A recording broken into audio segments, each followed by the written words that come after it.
નમસ્કાર વિદ્યાર્થી મિત્રો, પારૂ ક્લાસીસમાં આપ સૌનું સ્વાગત છે। આજે આપણે ધોરણ 6ની જે પ્રોજેક્ટ પ્રવૃત્તિ બુક આવી છે એનું સંપૂર્ણ સોલ્યુશન જોઈશું। તો ચાલો જોઈએ। અહીંયા આપણી પ્રોજેક્ટ બુકની શરૂઆતમાં જ આપણો પ્રથમ પ્રોજેક્ટ છે જેનું નામ છે કહાની।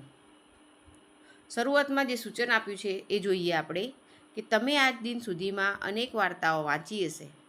અલગ અલગ ધોરણના અભ્યાસ દરમિયાન પાઠ્યપુસ્તકમાંથી તેમજ શાળા પુસ્તકાલય અને અન્ય જગ્યાએથી વિવિધ વાર્તાઓ વાંચી જ હશે। ટીવી મોબાઈલમાં પણ તમે હિન્દી વાર્તાઓ જોઈ કે સાંભળી હશે। અહીં તમારે આજ દિન સુધીમાં તમારી પાઠ્યપુસ્તકમાં ન આવેલ હોય તેવી 2 હિન્દી વાર્તાઓ મેળવી વાંચવાની છે।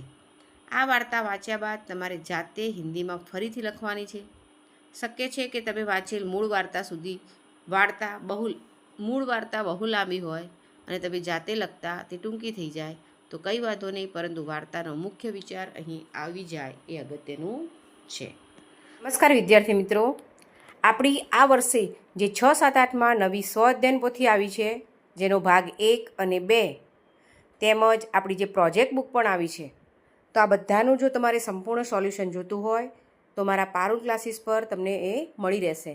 તો નીચે મેં એની ડિસ્ક્રિપ્શનમાં લિંક આપેલી છે, તો ઝડપથી પારૂલ ક્લાસીસ પર ક્લિક કરો અને સ્વઅધ્યયન પોથી તેમજ આપણી પ્રોજેક્ટ બુકના દરેક પ્રોજેક્ટનું સંપૂર્ણ સોલ્યુશન જુઓ, સમજો અને તમારી પ્રોજેક્ટ બુકમાં નોંધો। તો બરાબર, તમારે જો સંપૂર્ણ સોલ્યુશન જોતું હોય તો ઝડપથી ફટાફટ જઈને પારૂલ ક્લાસીસની લિંક જે ડિસ્ક્રિપ્શનમાં છે તેના પર જઈને ક્લિક કરો અને જોઈ લો।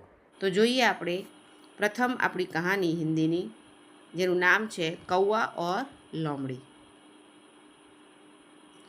एक बार एक कौवे को एक रोटी मिली। वह रोटी लेकर उड़ता हुआ एक पेड़ की डाल पर जा बैठा। इतने में एक लोमड़ी पेड़ के नीचे आई। उसकी नज़र कौवे की रोटी पर पड़ी। उसके मुंह में पानी आ गया। उसने सोचा, कौवे को मूर्ख बनाकर मैं रोटी उससे ले लूँ। लोमड़ी ने कौवे से कहा, कौवा भैया, कोई गाना सुनाइए ना, आपका गाना मुझे बहुत मीठा लगता है। कौवा लोमड़ी की चालाकी समझ गया। उसे लगा कि रोटी पाने के लिए यह नाटक कर रही है। कौवे ने अपनी चोंच की रोटी पंजे में पकड़ी और वह जोर जोर से काव काव करने लगा। यह देखकर लोमड़ी आश्चर्यचकित रह गई।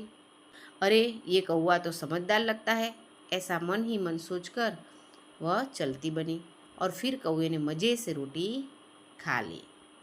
इस कहानी से हमें ये बोध मिलता है कि सचमुच अपनी झूठी बुराई सुनकर हमें गुमराह नहीं होना चाहिए। હવે આપણી બીજી એક કહાની છે बुद्धिमान कौवा। एक कौवा था। एक बार उसे बहुत प्यास लगी। उसने इधर उधर पानी की तलाश की और उसे पानी कहीं नहीं मिला।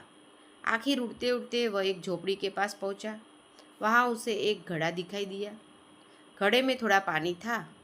पानी बहुत नीचे था। कौवे की चोंच पानी तक पहुंच नहीं सकती थी। उसने एक उपाय सोचा। वहाँ आसपास बहुत से कंकड़ पड़े हुए थे। उसने एक एक कंकड़ घड़े में डालना शुरू किया।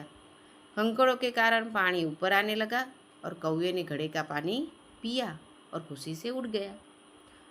तो यहाँ पर हमें सीख मिलती है कि समस्या आने पर धीरज से काम लेना चाहिए। तो અહીંયા આપણો આ પ્રોજેક્ટ પૂર્ણ થાય છે। નેક્સ્ટ આપણો પ્રોજેક્ટ એ આપણે આપણા નેક્સ્ટ વિડીયોમાં જોઈએ। નમસ્કાર।